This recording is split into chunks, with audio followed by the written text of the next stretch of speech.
do ano. Abra aí a sua Bíblia em Atos, capítulo 7, versículo 58. Atos, capítulo 7, versículo 58. Segundo alguns teólogos, diz que este é o Evangelho, ou é a continuação do Evangelho de Lucas. Atos, capítulo 7, conta a história da igreja. Amém? Atos 7, 58, diz assim: arrastaram-se para fora da cidade e começaram a apedrejá-lo. As testemunhas deixaram as suas vestes aos pés de um jovem chamado Saulo. Até aí, feche os seus olhos. Obrigado, Jesus, pela tua palavra. Obrigado, Jesus, pelo privilégio de poder ministrá-la. Que o teu Santo Espírito se mova em nós, que nós possamos ser impactados por aquilo que o Senhor tem para nós nesta noite. Senhor, desde já nós consagramos as nossas vidas ao Senhor, declaramos que o único Espírito que tem autoridade legal para agir nas nossas vidas neste ambiente é o Espírito Santo de Deus. Pai, eu me coloco como ministro do Senhor, que não seja eu, mas sim seja o Senhor, em nome de Jesus. Amém. E glória a Deus. Quando nós observamos este versículo, se você observar o capítulo 7 de Atos, conta um pouco da história, o final da história de Estevão. Aqui esses últimos versículos após a morte de Estevão, e quando eles exterminam Estevão, eles entregam as suas vestes, as vestes de Estevão, aos pés de um jovem chamado Saulo. Este versículo é o primeiro relato que nós ouvimos falar de Saulo, que posteriormente será chamado de Paulo. Desde o início do ano, nós temos trabalhado e Deus tem falado algumas coisas a respeito de recomeços, a respeito de algumas coisas a qual Deus está fazendo. Eu me lembro que uma das primeiras mensagens que Deus colocou lá no começo, a primeira mensagem que eu falei sobre recomeços foi na virada do ano, quando eu disse o primeiro recomeço da história, que foi a história de Noé. Depois eu falei sobre o recomeço da mulher do fluxo de sangue. E neste mesmo período, Deus colocou este recomeço no meu coração, que é o recomeço do maior cristão da história do cristianismo, que é a vida de Paulo. Quando nós olhamos para o Evangelho, quando nós olhamos para a história da igreja, sem dúvida nenhuma, certamente Paulo foi o maior cristão de todos os tempos. Paulo, segundo a história, só não foi maior do que Cristo, mas ele foi o maior cristão, ele foi o maior apóstolo, ele foi o maior missionário, ele foi o maior teólogo, ele foi o maior plantador da igreja, ele foi aquele que propagou o cristianismo de uma forma poderosa. Foi o homem mais influente do cristianismo. Mais influente do que imperadores, mais influentes do que reis, mais influente do que governadores.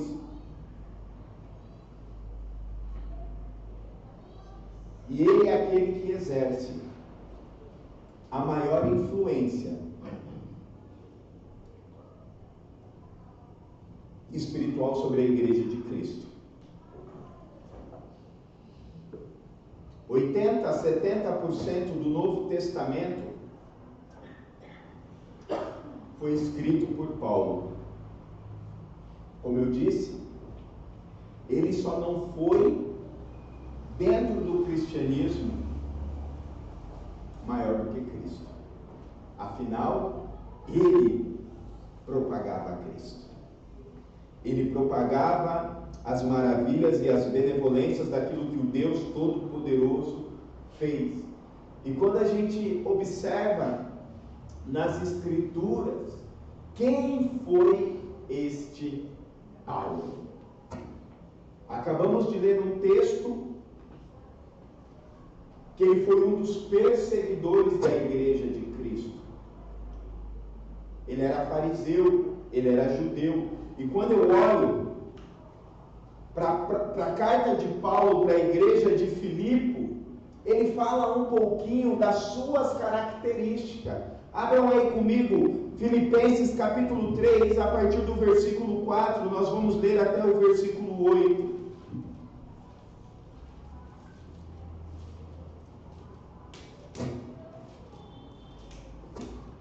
Se você não achou com a sua cara espiritual, olha aí para o telão, abre a Bíblia em qualquer lugar e vamos adiante. Filipenses capítulo 3, no versículo 4 em diante, diz assim: embora eu mesmo tivesse razão para ter tal confiança, se alguém pensasse que tem razões para confiar na carne, eu ainda mais, porque eu sou circuncidado no 8º dia de vida, pertenço ao povo de Israel, da tribo de Benjamim, verdadeiro hebreu, quanto à lei, fariseu, quanto ao zelo, perseguidor da igreja, quanto à justiça que há na lei, irrepreensível. Mas o que para mim era lucro, passei a considerar perda por causa de Cristo. Mais do que isto, considero tudo como perda, comparando com a suprema grandeza do conhecimento de Cristo Jesus, meu Senhor, por cuja causa perdi todas as coisas e as considero como esterco para poder ganhar a Cristo. Olhando para todos os escritos de Paulo, muitos nos chamam a atenção. Eu gosto muito da carta do apóstolo Paulo à igreja de Roma. Eu gosto de Gálatas, eu gosto de Efésios, mas tem alguns textos que pulsam o meu coração. E um dos textos que me chamam a atenção, um dos textos que me faz refletir qual é o tipo de cristianismo a qual eu estou vivendo, este é um dos textos. E o outro texto que me chama a atenção também é 2 Timóteo capítulo 3, quando ele está encerrando o seu ministério, ele diz aquela famosa frase: combati o bom combate, cumpri a minha carreira e guardei a minha fé. Quando nós olhamos para este texto de Filipenses, meu irmão, nós podemos observar o nível a qual Saulo vivia, qual era a conduta dele mediante ao judaísmo. Ele ousa dizer que mediante a lei ele era irrepreensível, era um homem zeloso, era um homem, segundo a tradição judaica, ele era um judeu puro sangue.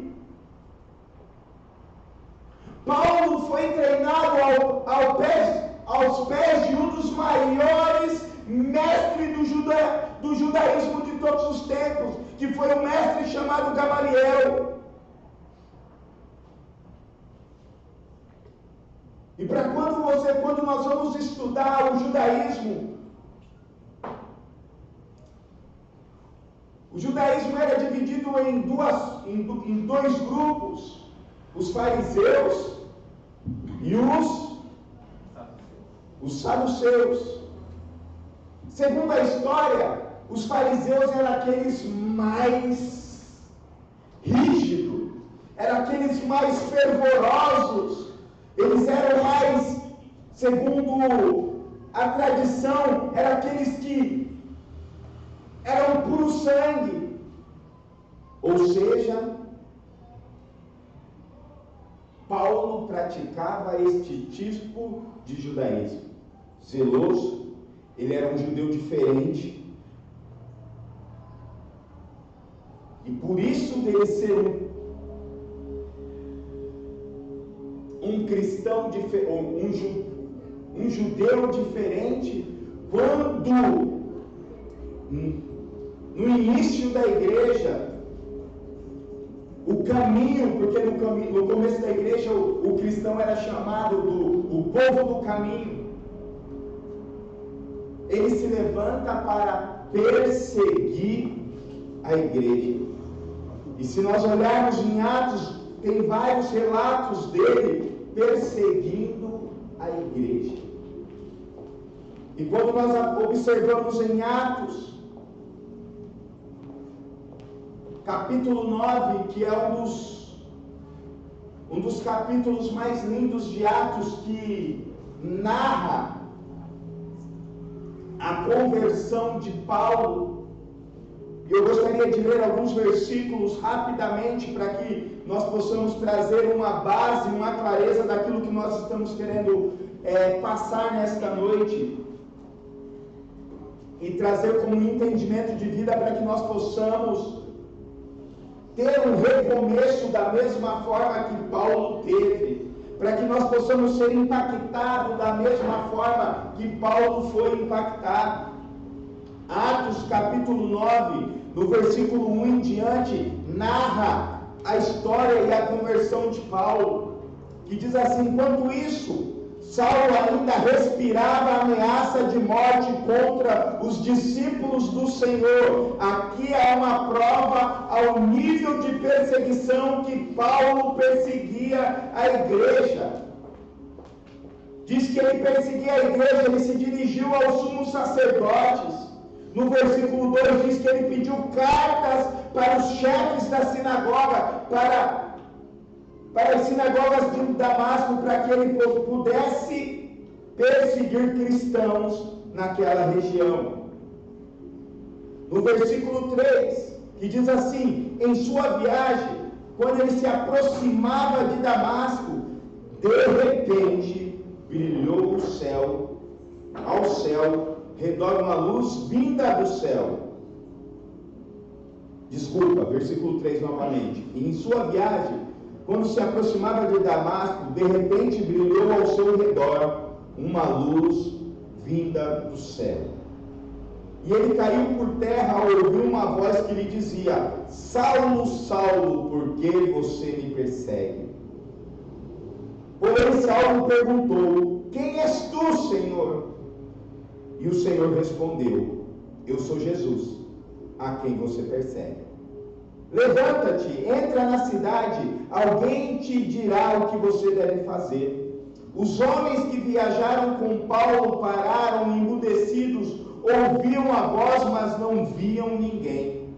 Saulo, porém, se levantou do chão, abriu seus olhos e ali ele não conseguia ver nada. E eles levaram pela mão até Damasco.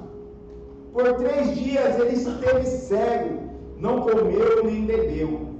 Em Damasco havia um discípulo chamado Ananias. O Senhor chamou numa visão e disse: Ananias. E Ananias respondeu: eis-me aqui, Senhor.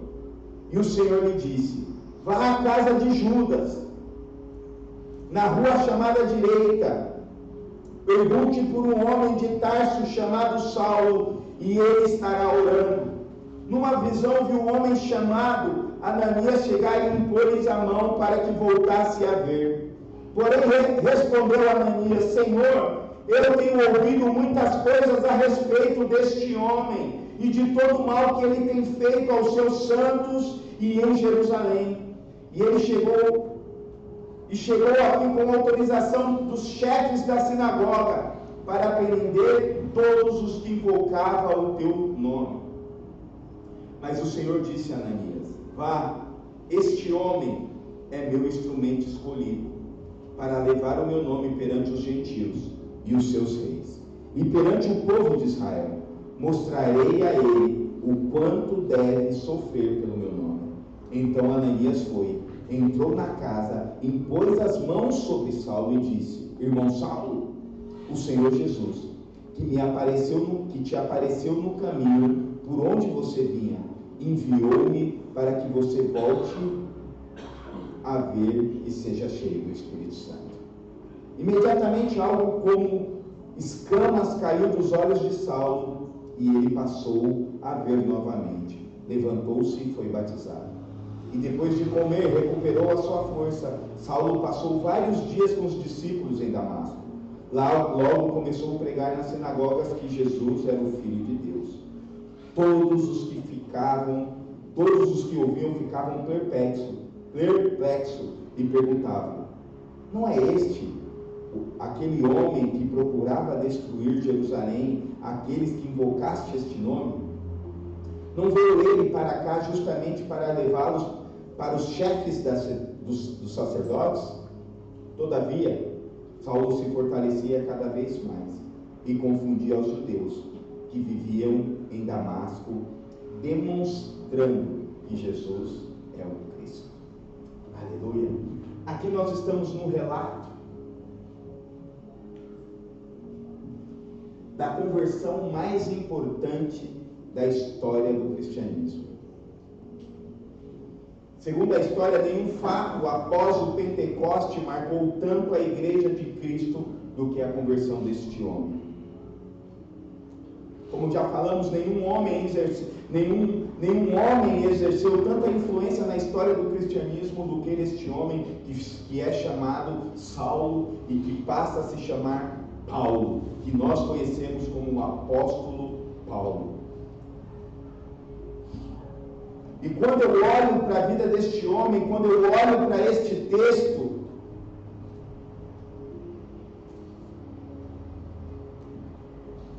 eu posso aprender e tirar algumas lições para a minha vida com a vida de Paulo, que se eu começar a praticar, a minha vida vai ter uma virada espiritual. A minha vida vai ter um desatar de Deus. Porque, segundo a história, segundo a palavra, Deus é um Deus de recomeço. Deus é um Deus de oportunidade. Deus é um Deus que está sempre disposto a transformar a nossa vida. Sabe por que a conversão de Paulo foi tão espetacular? Porque, segundo o relato, não foi Paulo que se converteu, mas foi Jesus que converteu a Paulo. Segundo a história, por exemplo, vamos usar o exemplo de Nicodemos. Ele teve que ir até Jesus e dizer assim: ei! Ele teve que ir na madrugada ir até Jesus. E a história de Paulo, Jesus vai até ele. E eu observo a vida de Paulo em 3 aspectos. Primeiro, quem foi Paulo antes da sua conversão? Como já dissemos, versículo 1, versículo 2 de Atos, o que diz que ele era? Perseguidor da igreja.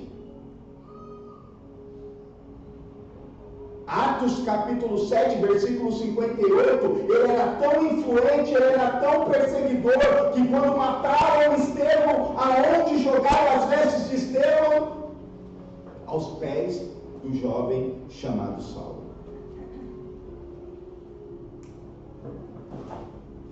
E quando a igreja começa a ser instituída, como a igreja começa a criar um corpo, Paulo se levanta com muita fúria, determinado, dizendo: eu sou um judeu puro sangue, eu vou defender, porque esse tal do caminho, esse cristianismo está indo contra aquilo que é verdade, segundo a verdade de Paulo. E ele se torna um perseguidor. Ele foi um transtorno para a igreja de Cristo. Ele foi um dos maiores século.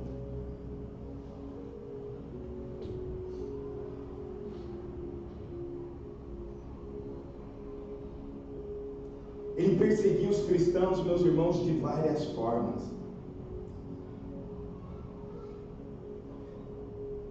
Segundo os historiadores, Saulo tem uma conotação que ele era uma fera indomável.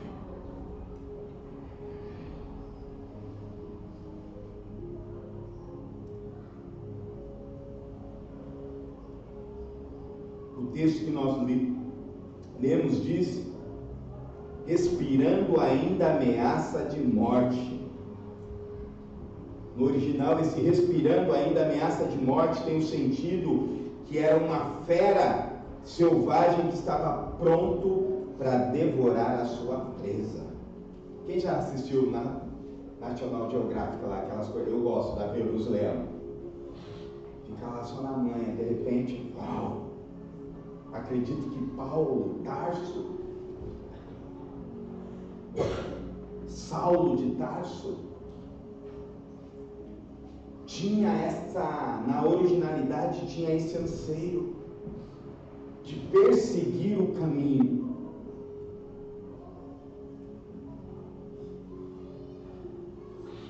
E com esse sentimento ele se levanta contra a igreja de Jesus Cristo.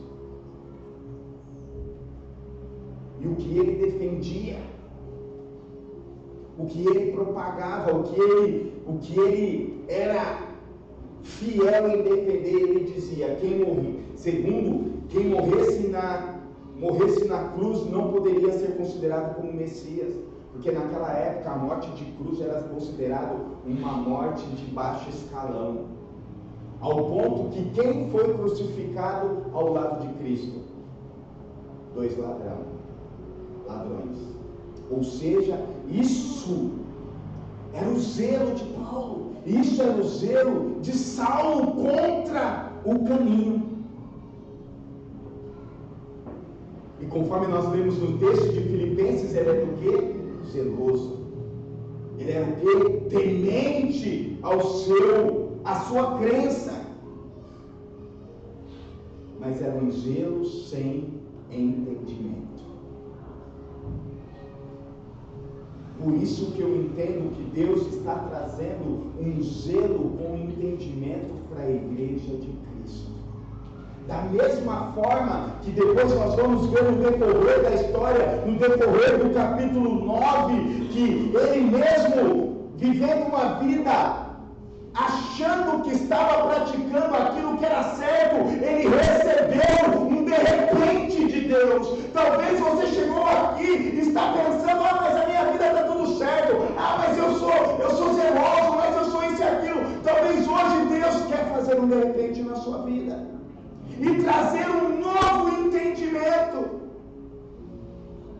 Aí uma pergunta que eu quero fazer para mim e para você.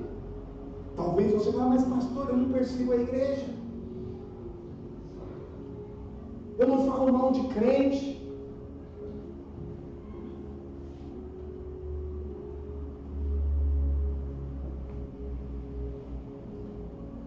Mas será que eu e você, com as nossas atitudes, não estamos perseguindo a igreja de Cristo Jesus? Será que o seu silêncio não está perseguindo a igreja de Cristo Jesus?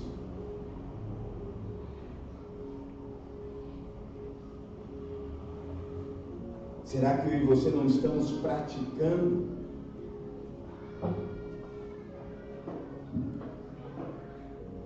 e fazendo com que o poder do Evangelho não seja propagado porque nós paramos este Evangelho em nós?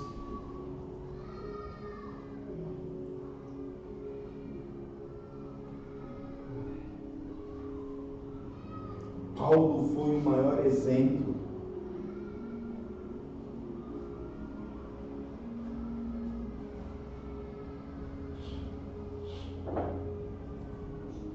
Mas ele deixou de ser perseguido.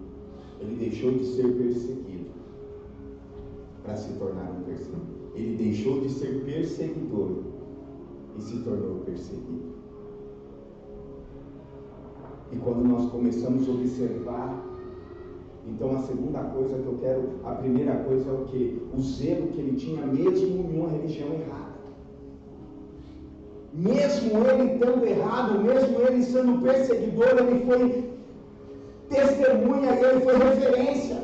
Porque a Bíblia diz que ele era zeloso, ele cuidava, e que a única coisa que estava precisando na vida dele era o de repente. E muitas vezes eu e você não estamos vivendo aquilo que Deus tem para nós, e muitas vezes nós estamos se distanciando do de repente de Deus. Sabe por quê? Porque muitas vezes nós não somos zelosos com as coisas do céu. Tratamos de qualquer jeito. A escala de prioridade do reino do céu está o reino está na 10ª colocação. O que eu aprendo com isso, mesmo Paulo sendo perseguidor, mesmo Saulo sendo um perseguidor, ele era zeloso com aquilo que ele fazia. Ele era fiel com aquilo que ele fazia. E quando muitas vezes nós somos fiéis, muitas vezes talvez nós estamos fazendo algumas coisas enganadas, é fato que Deus vai trazer um de repente e vai brilhar com a luz do céu e vai mudar as nossas vidas e vai gerar algo novo. E aí começa o processo dele de perseguidor para se tornar perseguido. E aí nós observamos em Atos capítulo 3 o que acontece, meu irmão. Ele está no meio da sua viagem, não uma viagem missionária, mas uma viagem de perseguição. E o que acontece? E quando ele estava viajando em direção de Damasco, de repente, brilhou ao seu redor uma luz vinda do céu. E acontece o grande milagre. Como eu disse, Paulo não se converteu, ele foi convertido. Ele estava indo em um caminho com ódio, ele estava indo um caminho com cartas para perseguir a igreja. E na conversão de Paulo, Deus mostra o tamanho da graça maravilhosa que Deus está para derramar sobre o seu povo. Deus vê graça, Deus gera graça pela vida de Paulo e vai de encontro a ele e muda a vida dele. E faz com que o próprio Jesus faz com que Paulo decida por Jesus. Não foi Paulo que decidiu por Jesus. Jesus foi lá e falou: ei, você vai se decidir por mim como? Saulo, Saulo, quem és tu? Eu sou Cristo, a quem você persegue.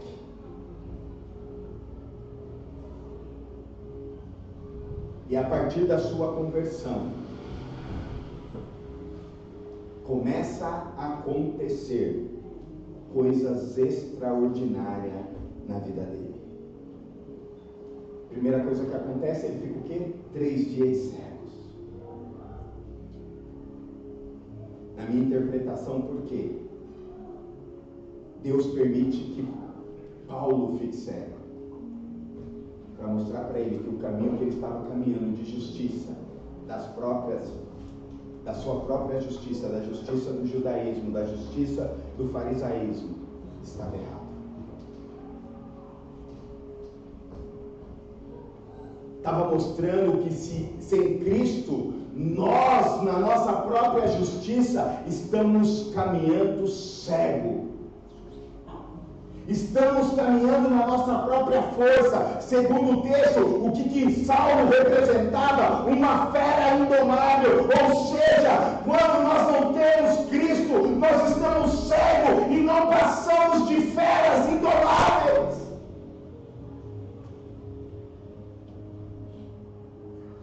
E Jesus mostra o senhorio e a graça dele na vida de Paulo. E aí começam os sobrenaturais a acontecer. Deus se revela a Ananias. Vai lá na rua direita. Sabe o que me chama a atenção neste texto? Ananias questiona, não questiona?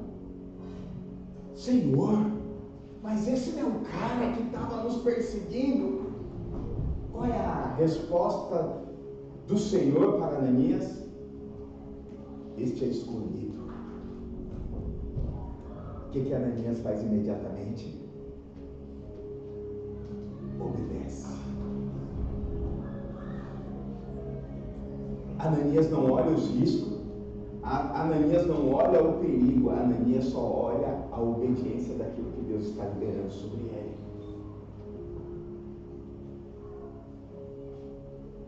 Ananias chega em Damasco, na rua direita, ora por Paulo, as vistas de Paulo retoma.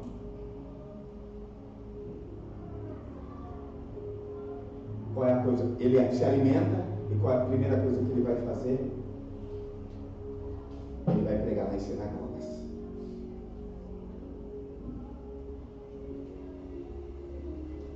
Depois de um período, ele é levado para a Arábia, passa 3 anos se preparando para o seu ministério. Ele passa ali 3 anos se preparando num processo profundo de discipulado e do Evangelho ser gerado nas entranhas dele, e Jesus vai se revelando a ele, segundo as próprias cartas dele, ele diz que Jesus se revelava a ele, da mesma forma que se revelou no caminho de Damasco.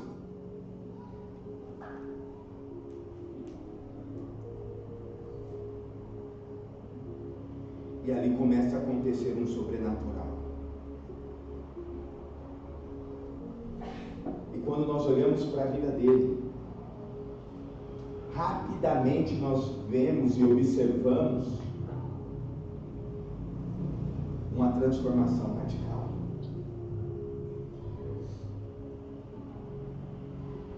E ele sai de uma escravidão, de uma escuridão do pecado, e vai viver o extraordinário de Deus.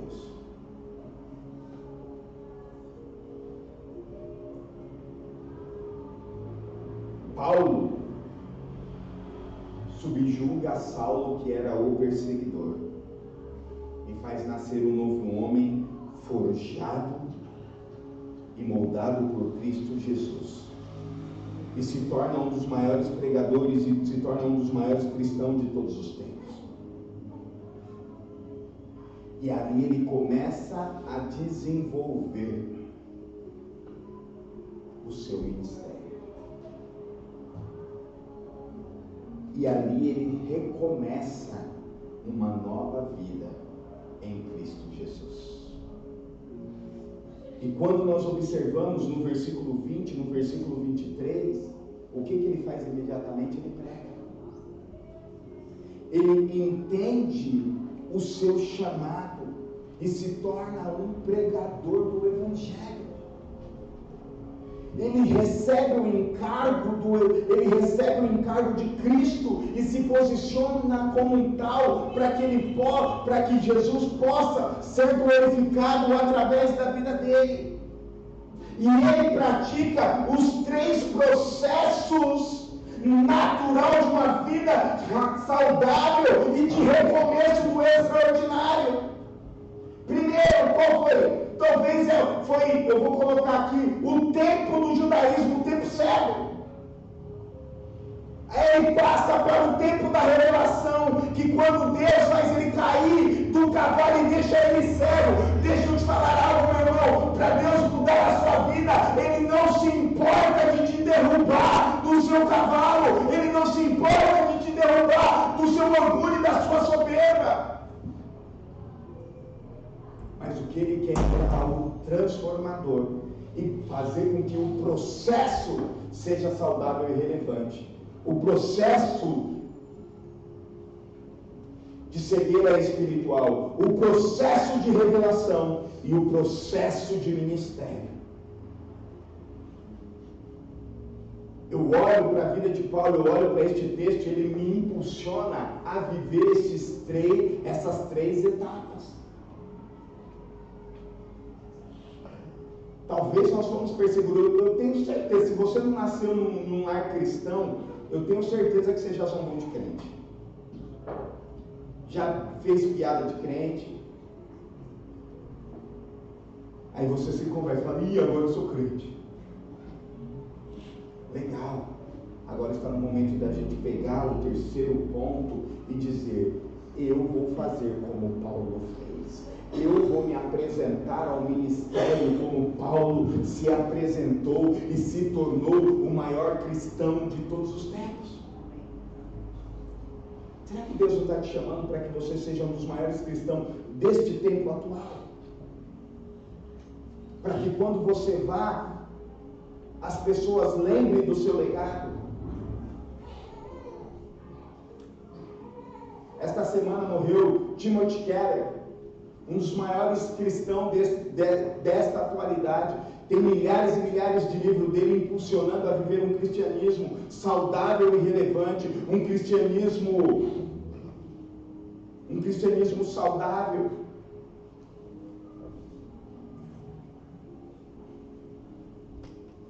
E por que ele viveu isso? Porque ele se abraçou à terceira esfera de entender o seu ministério.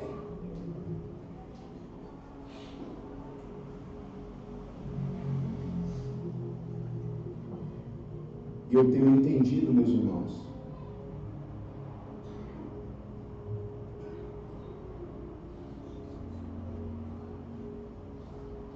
e da mesma forma que Deus fez na vida de Paulo, Ele pode fazer na sua. Eu tenho dito que viver uma vida cristã é muito mais além do que você sentar domingo após domingo num culto. Aqui eu brinco, eu costumo dizer que é o nosso quartel-general.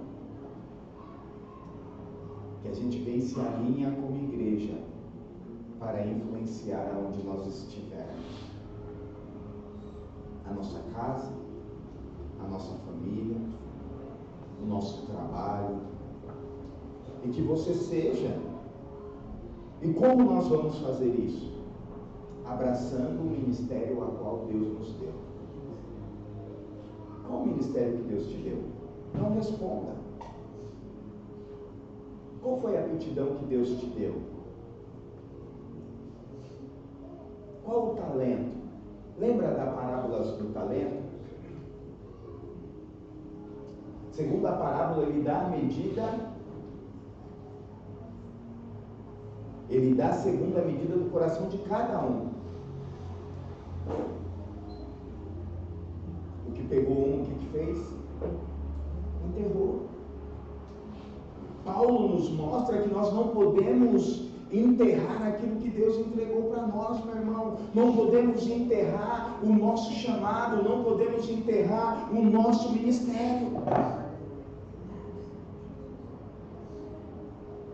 Paulo está aqui nos instruindo a viver na contramão de tudo aquilo que estão falando nesta sociedade. Meu irmão, não se espante, cada dia mais vai ficar difícil de ser cristão. E aleluia, glória a Deus.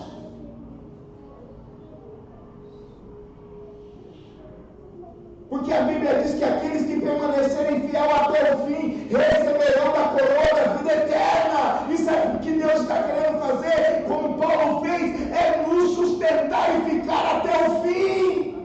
Amém. Não importa o que a sociedade está dizendo, não importa o que os maiores influenciadores estão dizendo, o que importa é o que a palavra diz ao meu respeito e ao seu respeito.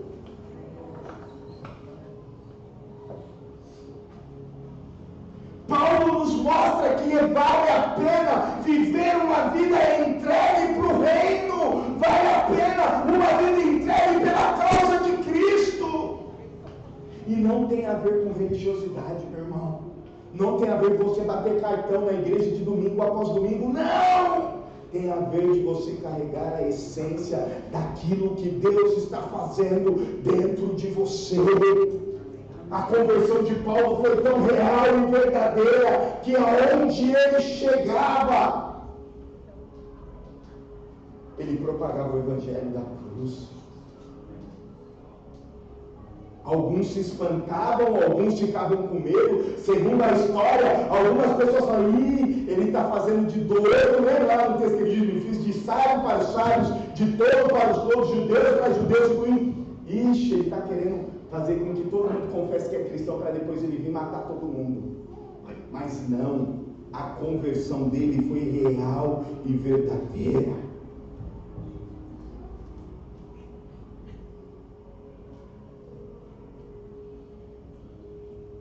E ele abriu mão. Por isso que eu gosto do texto de Filipenses. O que ele fala com tudo aquilo que ele, judeu, da tribo de Benjamim, fariseu, mediante a lei, perseguidor, zeloso. E aí ele termina nos últimos versículos dizendo o quê? Mas tudo isso daí, tudo isso, eu considero perda comparada à suprema grandeza do conhecimento de Cristo Jesus, meu Senhor, por cuja causa perdi todas as coisas e as considero como esterco pelo poder para ganhar Cristo Jesus. Paulo abriu mão do seu status romano.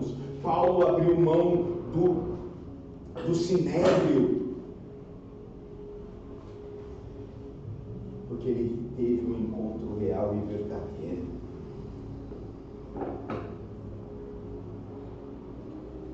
E tudo aquilo que ele considerava ganho, ele diz: mediante alguém, mediante a Cristo, é nada.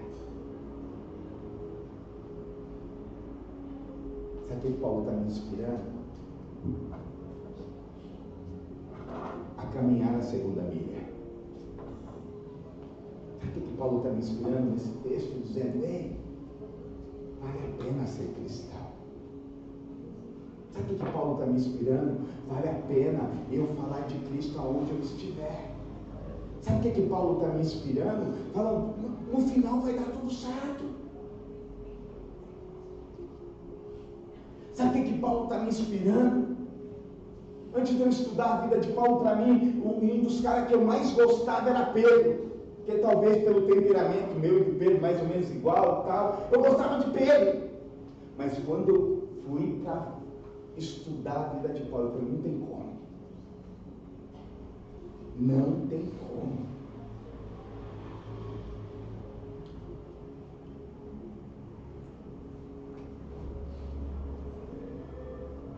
Paulo sofreu diversas vezes chibatadas.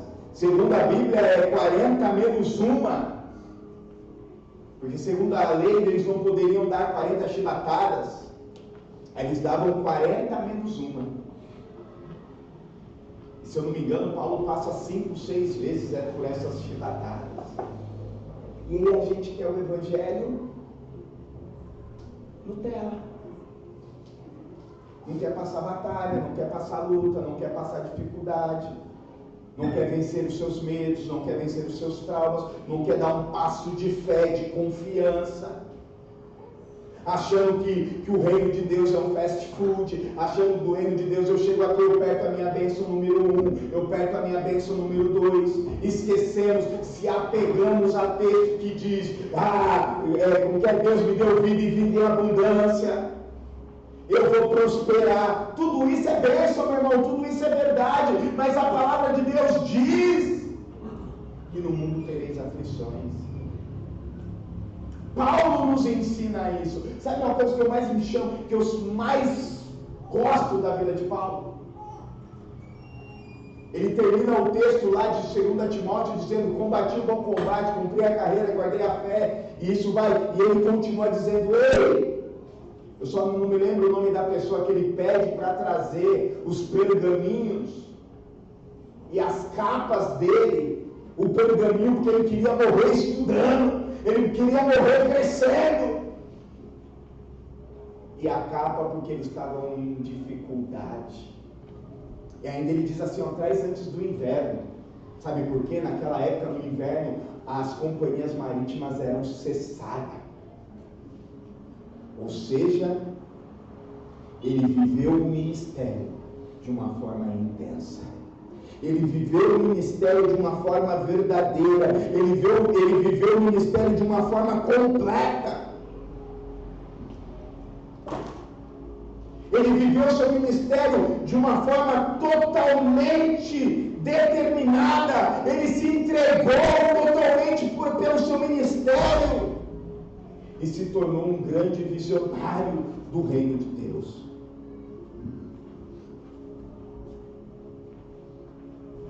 Obrigado, Júlio.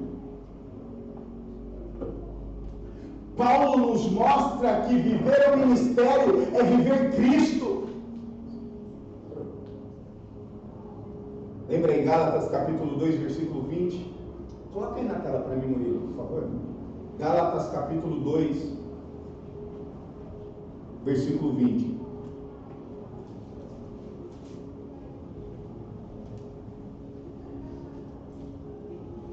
Fui crucificado com Cristo. Assim, já não sou eu quem vivo, mas Cristo vive em mim. A vida que agora vivo no corpo, vivo-a pela fé no Filho de Deus, que me amou e se entregou por mim.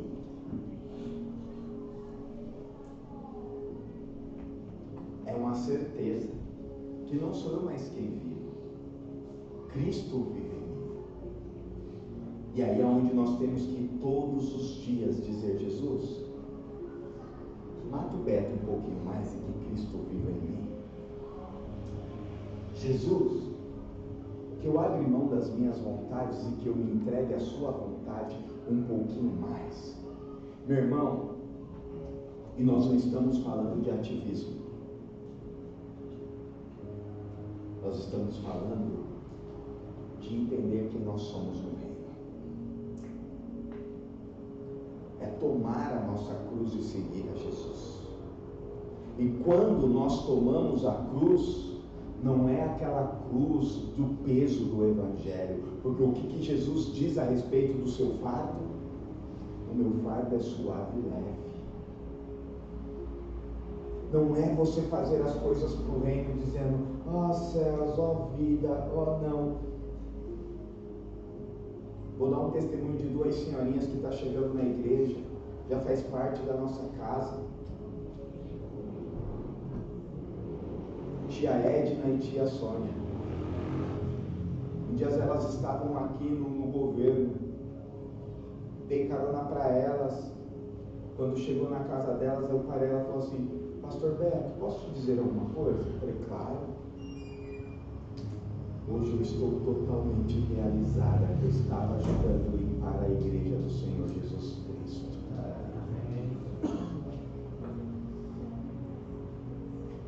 Eu já estou ouvindo gente: Jesus, manda pessoas assim para o meu PG. Irmãos, é ter alegria, é servir com um sorriso no rosto, é entender que você é um agente do céu aonde você estiver, que você não vive, mas Cristo vive em você, para que o nome dele seja glorificado através de você. E eu não estou dizendo que não vai ter fraqueza, vai. Eu não estou dizendo que não vai ter batalhas, vai. Mas o que o próprio Paulo diz em uma das suas cartas, que o amor dele é aperfeiçoado em nossas fraquezas. Se nós entregarmos até as nossas limitações, as nossas... Eu estou aprendendo essa palavra, né, nesses últimos dias, quando nós entregamos as nossas vulnerabilidades ao Senhor, Ele vai te sustentar. Ah, pastor, mas eu não sou preparado. Meu irmão, sabe quando nós vamos estar preparados para viver o reino de Deus? Quando Ele tocar a trombeta e a sua igreja ser arrebatada.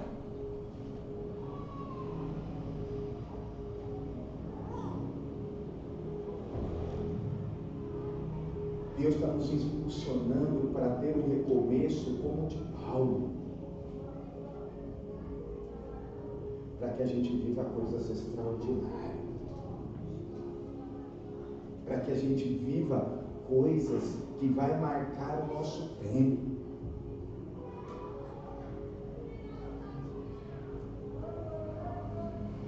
Você viver coisas que os seus filhos vão olhar e vão dizer assim, na simplicidade. Esta semana eu tive uma experiência com os atos que meu coração explodiu.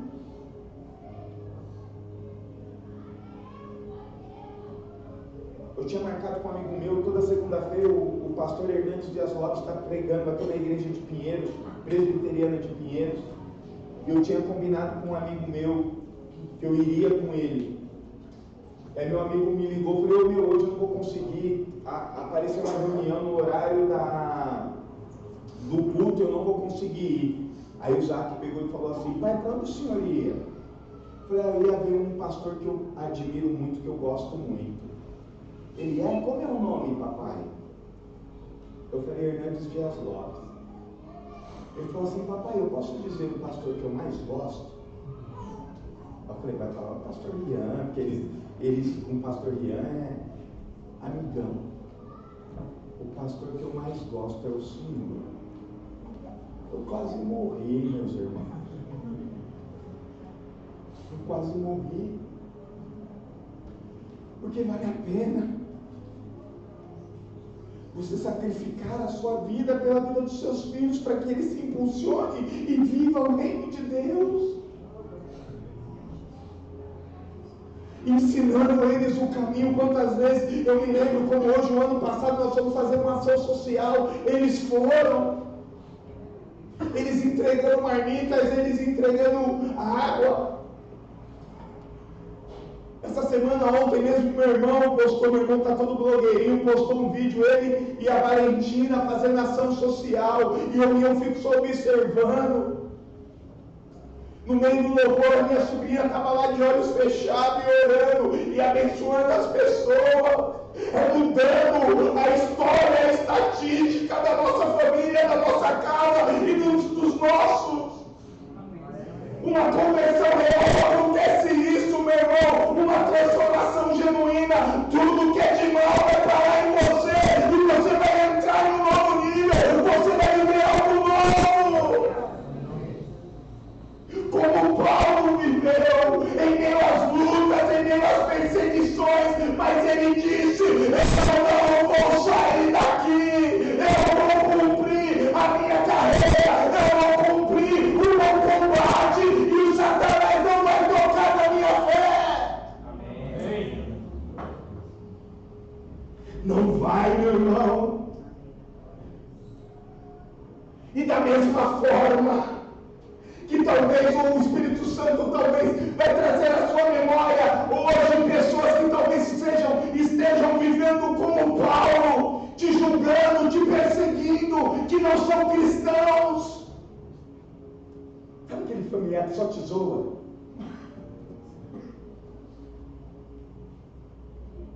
Deus vai fazer com ele a mesma coisa que fez com Paulo.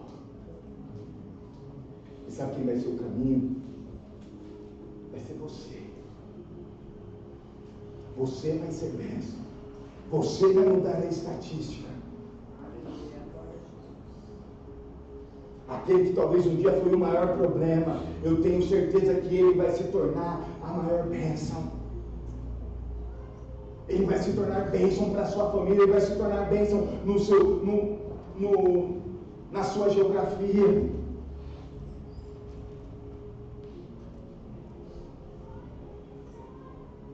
Tem um menino que eu admiro, o Jonas.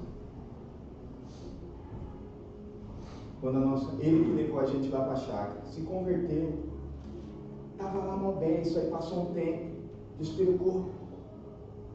montou a tabacaria. E como meu coração doía quando eu vi o pessoal da igreja indo para a tabacaria.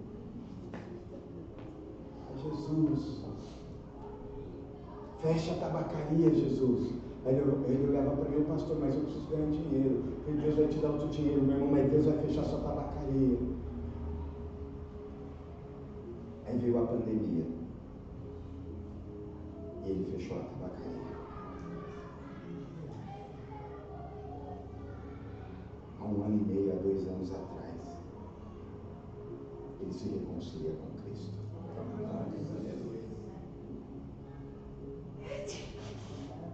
E esse de repente acontece na vida dele novamente. Hoje ele arrasta uma multidão na igreja. Eu encontro ele e falo, pastor, estou levando. Aí ele falou, você é meu pastor também, né? Você sabe. Aleluia, glória a Deus. Estou levando. O que Paulo diz? Onde abundou o pecado, superabundou a graça. Paulo também diz que nós não podemos usar a graça de Deus em vão.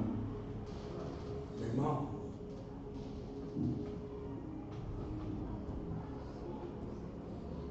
não desista de conversão de pessoas.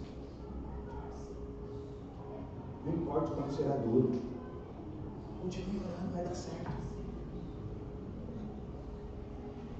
Eu tenho um amigo, foi líder espiritual nosso. Ele orou por uma família há mais de 25 anos. Luizão. Ele contou aqui no dia que veio dar o testemunho. Hoje, para honra e glória, essa família é cristã. Não desista. Não desista de você. Nós estamos numa geração muitas vezes querendo desistir de nós mesmos. Mas Paulo nos ensina, meus irmãos. Paulo passou por naufrágio. Paulo passou, até a cobra foi lá e matou ele, picou ele. Aí quando ele saiu lá do naufrágio lá, foi picado na cobra, o pessoal falou, mano, esse cara aí tá perturbado, ó. Até a cobra, o cara não morreu não, mas até a cobra picou o cara. Não importa a sua batalha. Importa aquilo que Deus quer fazer através de você. E Paulo está nos inspirando e nos impulsionando. O mesmo Espírito que estava com Paulo está comigo, está com a Marçal, está com a Denise, está com o Júnior, está com a Lei, está com a Dona Ana, está com todos nós. Chegou o tempo de nós dizermos, eis-me aqui, Senhor. E volta a dizer, meu irmão, não é você virar um habituado gospel, é você fazer aquilo que Deus te chamou para fazer, é você cumprir com o ide do Senhor, é você cumprir com Mateus capítulo 28, ide, pregar o Evangelho a todas as nações, batizando em nome do Pai, do Filho e do Espírito Santo. Paulo nos ensina isso. Paulo foi o maior missionário, Paulo foi o maior pregador, Paulo foi o maior implantador de igreja. E ele termina com um texto maravilhoso dizendo: combati o bom combate. E um versículo antes diz o que? Já estou preparado para me entregar como libação. Ou seja, eu já estou preparado para me entregar como sacrifício suave ao Senhor. Combati o bom combate. Eu cumpri minha carreira e guardei a minha fé. Deus não quer que você pare no meio do caminho. Deus não quer que você pare no meio da história. Se Ele falou contigo, meu irmão,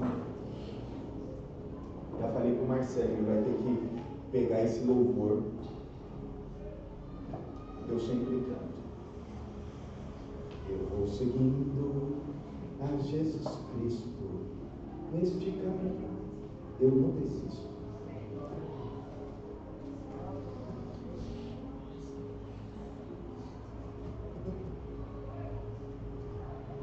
É entendendo que o mundo pode estar caindo ao seu redor, mas Deus está te orientando. Deus está te chamando. Deus está dizendo, da mesma forma que eu fiz com Paulo, eu vou fazer com você.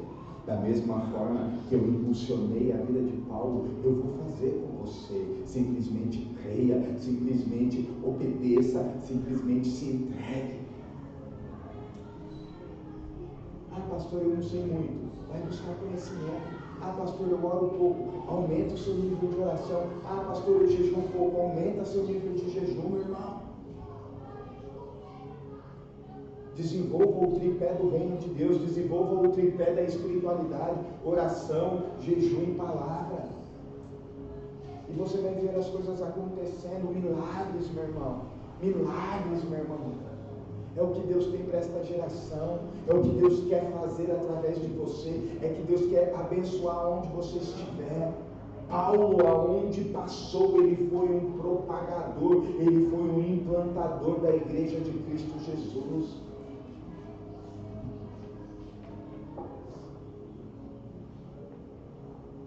Então, meu querido e minha querida, se levante. Dê uma resposta para o Senhor. Vamos na contramão daquilo que a sociedade está nos dizendo.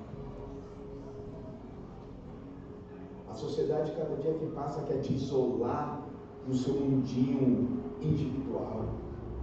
Não.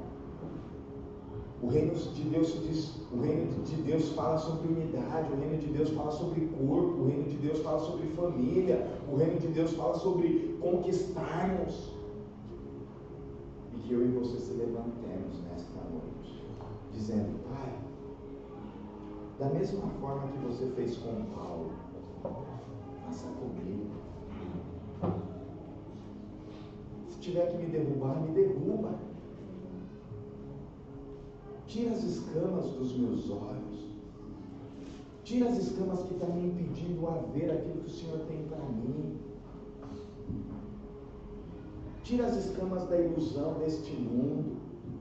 Tira as escamas dos traumas familiares. Porque aquele que prometeu é fiel para cumprir. E a última palavra sobre a minha vida, sobre a sua vida, sabe de quem vem? Vem dele. E que eu e você, se nesta noite, se levante dizendo,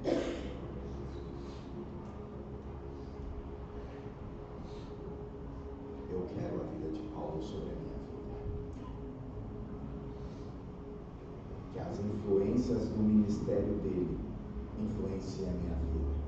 Que eu possa ser o Paulo desta geração, que eu possa ser o propagador do Evangelho, que eu possa te amar, Jesus, que eu possa ser aquilo que o Senhor tem para que eu seja.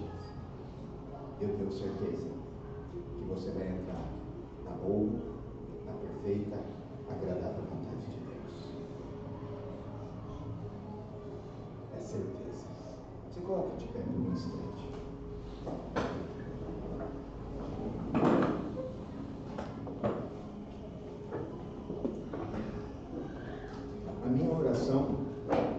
É bem simples.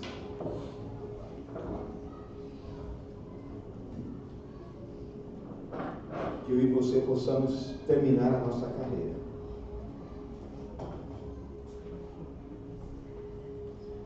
dizendo a mesma coisa que Paulo